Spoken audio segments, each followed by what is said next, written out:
नमस्कार। आज हम भारत के स्पेस प्रोग्राम मतलब जो अंतरिक्ष कार्यक्रम है उसकी ऊंची उड़ानों पर बात करेंगे और साथ ही उससे जुड़े जो आर्थिक पहलू हैं उन पर भी एक विस्तृत चर्चा करेंगे। हमारे पास कुछ दिलचस्प लेख और एनालिसिस हैं जो इस पूरे एरिया को काफ़ी अच्छे से कवर करते हैं। देखिए, हमारा मकसद सिर्फ ये जानना नहीं है कि भारत अंतरिक्ष में क्या क्या कर रहा है, बल्कि हम ये समझना चाहते हैं कि ये जो बड़े प्लान्स हैं इनका हमारी अर्थव्यवस्था पर क्या असर पड़ रहा है, प्राइवेट कंपनियां कहाँ फिट होती हैं इसमें, और अभी मार्केट का मूड कैसा चल रहा है। और शुरू करने के लिए एक बहुत ही दिलचस्प आंकड़ा है, ये शायद पूरी कहानी का सार बता देता है। भारत का चंद्रयान-3 मिशन सिर्फ 600 करोड़ रुपए की लागत और सफल रहा, चांद के दक्षिणी ध्रुव पर उतरा। वहीं रूस का लूना 25 मिशन, उसकी लागत अनुमानित 16,000 करोड़ रुपए से भी ज्यादा थी और वो फेल हो गया, क्रैश कर गया। तो ये साफ दिखाता कि भारत कैसे कम लागत में भी बड़े नतीजे हासिल करने में माहिर है। इसे फ्रूगल इंजीनियरिंग कहते हैं, मतलब किफायती इंजीनियरिंग। इसी पर आज हम थोड़ी और डिटेल में बात करते हैं। तो जैसा हमने इस उदाहरण में देखा, भारत की पहचान ही बन गई है अंतरिक्ष क्षेत्र में कि वो किफायती लेकिन असरदार तकनीक विकसित करता है। 1975 में पहला सैटेलाइट आर्यभट्ट, वहां से लेके चंद्रयान-3 की सफलता, और अब गगनयान की तैयारी तक। ये पूरा सफर इनोवेशन और जबरदस्त इच्छा शक्ति का प्रतीक रहा है। ये सिर्फ टेक्नोलॉजी की बात नहीं है, ये एक सोच है। बिल्कुल सही कहा। और ये सिर्फ इतिहास की बात नहीं है। इन सफलताओं का आज और आने वाले कल के लिए खासकर आर्थिक लिहाज से बहुत बड़ा महत्व है। आप देखिए, 2022 में भारत का जो स्पेस मार्केट था वो करीब $8.4 बिलियन का था। लेकिन अनुमान ये है कि 2033 तक ये बढ़कर 44 बिलियन तक पहुंच सकता है। 44 बिलियन? हाँ, ये सालाना करीब 15-16% की ग्रोथ रेट है, जो किसी भी सेक्टर के लिए आप जानते हैं काफी प्रभावशाली है। बिल्कुल। और ग्लोबल लेवल पर भी भारत की स्थिति तेजी से बदल रही है।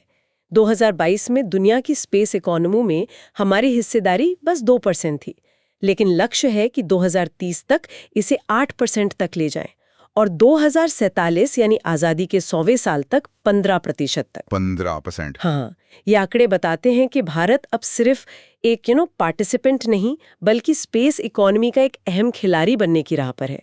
और ये लक्ष्य सिर्फ हवा में नहीं है, ये भारत की इसी फ्रूगल इनोवेशन वाली रणनीति पर बेस्ड है, जो इसे महंगे पश्चिमी मॉडलों के मुकाबले एक अलग ही फायदा देता है। और इसका इकोनॉमी पर सीधा असर भी तो दिख रहा है ना?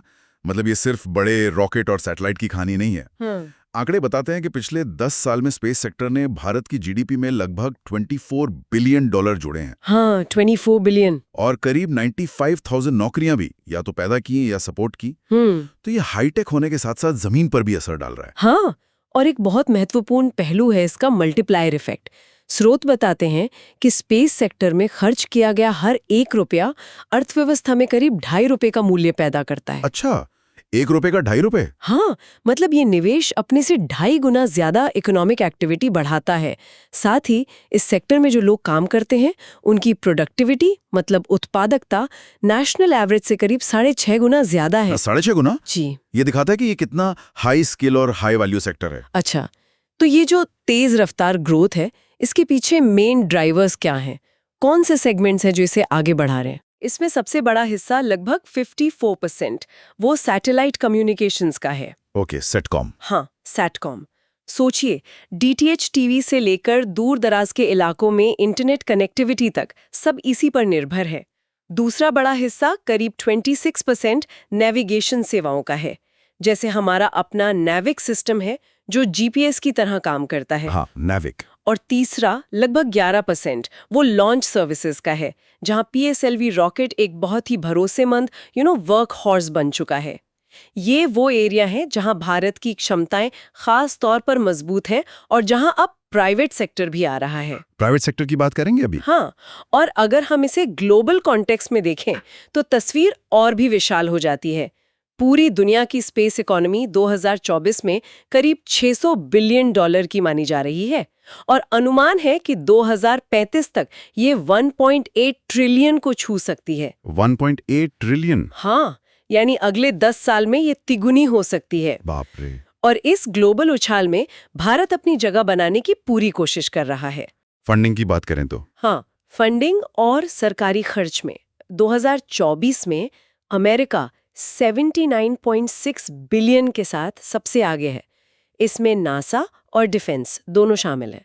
उसके बाद चीन है करीब 19.8 बिलियन, फिर जापान है 6.8 बिलियन। भारत का कुल निवेश मतलब सरकारी और प्राइवेट मिलाकर लगभग 1.3 बिलियन है। 1.3 बिलियन? हाँ, इससे हम फंडिंग के मामले में दुनिया की छठी सबसे बड़ी स्पेस इकोनॉमी बनते हैं। छठा नंबर? हाँ, ये अमेरिका या चीन से तो काफी कम है, लेकिन दिशा सही है और ग्रोथ की स्पीड तेज है। और यहीं पर कहानी का एक नया और मुझे लगता बहुत रोमांचक चैप्टर शुरू होता है। प्राइवेट सेक्टर का रोल। ये अब सिर्फ ISRO की कहानी नहीं रही। ये बदलाव जबरदस्त है।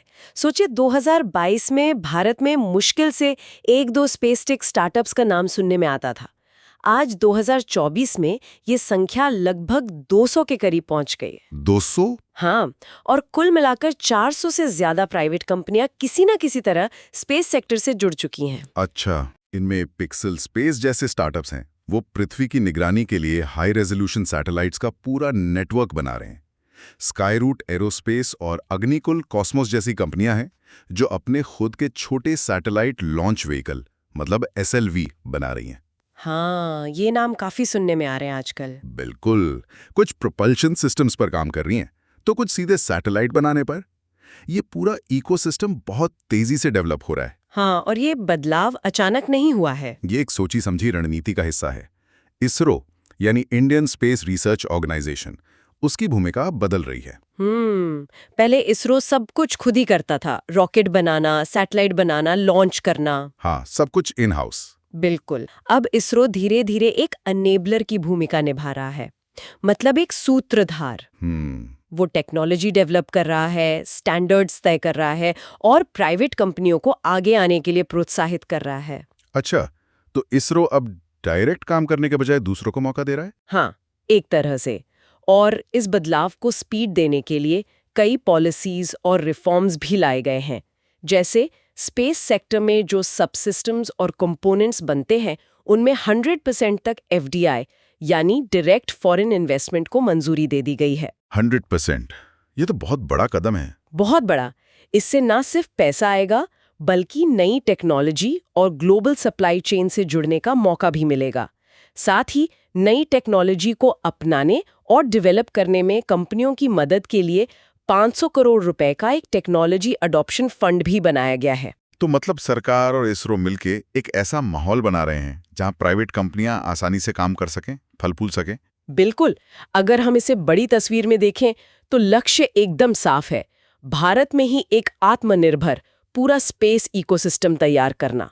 मतलब डिजाइन से लेकर कंपोनेंट बनाने, असेंबल करने, टेस्टिंग करने और आखिर में लॉन्च करने तक पूरी वैल्यू चेन भारत में ही हो। आत्मनिर्भर भारत। हाँ, मेक इन इंडिया का ये एक बहुत बड़ा उदाहरण बन सकता है। ये भविष्य की तस्वीर तो बहुत आकर्षक लग रही है, लेकिन इस नींव को रखने में जो हमारे ऐतिहासिक मील के पत्थर हैं, उनका भी बड़ा योगदान रहा है। 1975 में आर्यभट्ट का लॉन्च, भारत का पहला सैटेलाइट, वो एक बड़ी शुरुआत थी। फिर 2008 में चंद्रयान 1, जिसने चांद पर पानी के मॉलिक्यूल्स के सबूत खोजने में अहम रोल निभाया। दुनिया भर का ध्यान खींचा था उसने। हाँ, चंद्रयान 1 एक गेम चेंजर था। बिल्कुल। फिर 2014 में मंगलयान, मार्स ऑर्बिटर मिशन, पहली कोशिश में मंगल की कक्षा में पहुंच गया, और वो भी रिकॉर्ड कम लागत में। ये भी एक बड़ी उपलब्धि थी। हाँ, वो हॉलीवुड मूवी से भी सस्ता था। सही कहा। 2019 में चंद्रयान 2 आया। लैंडर सफल नहीं हो पाया, लेकिन उसका ऑर्बिटर आज भी काम कर रहा है और जरूरी डेटा भेज रहा है।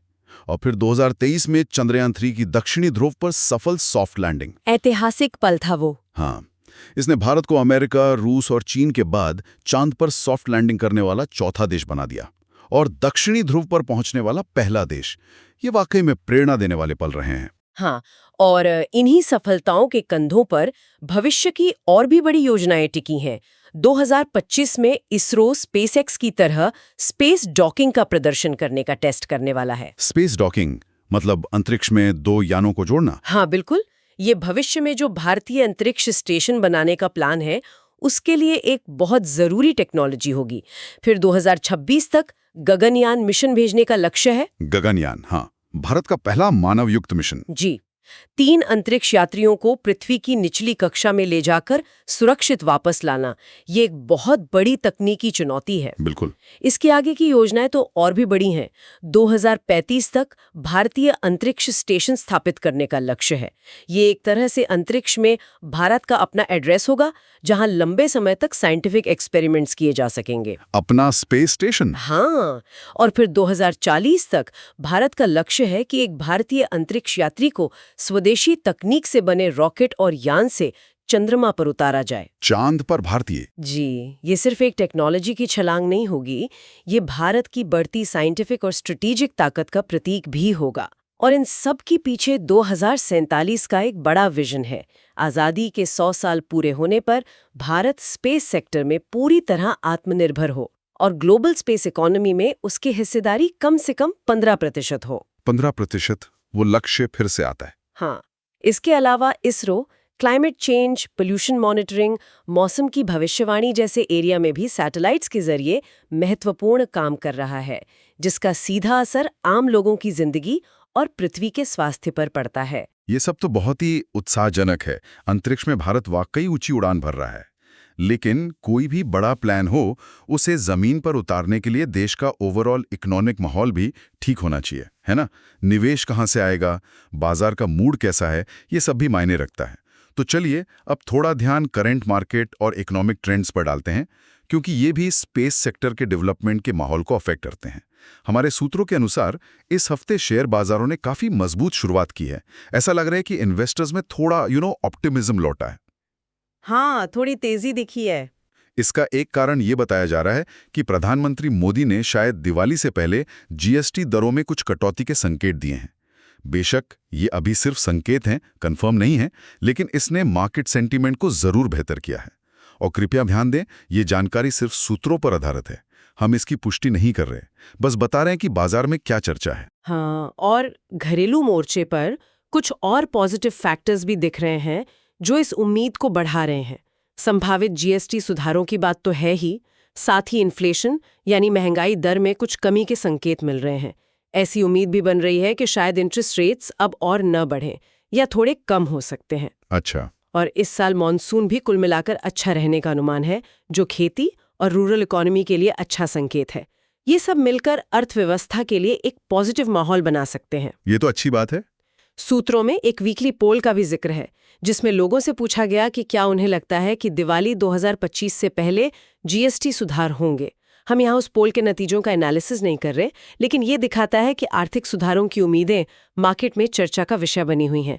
इस तरह का पॉजिटिव माहौल अगर बना रहता है तो नई कंपनियों के लिए, खासकर स्पेस टेक जैसे कैपिटल इंटेंसिव सेक्टर्स में निवेश जुटाना आसान हो सकता है। और बाजार में एक्टिविटी का एक और संकेत आईपीओ मार्केट से मिल रहा है।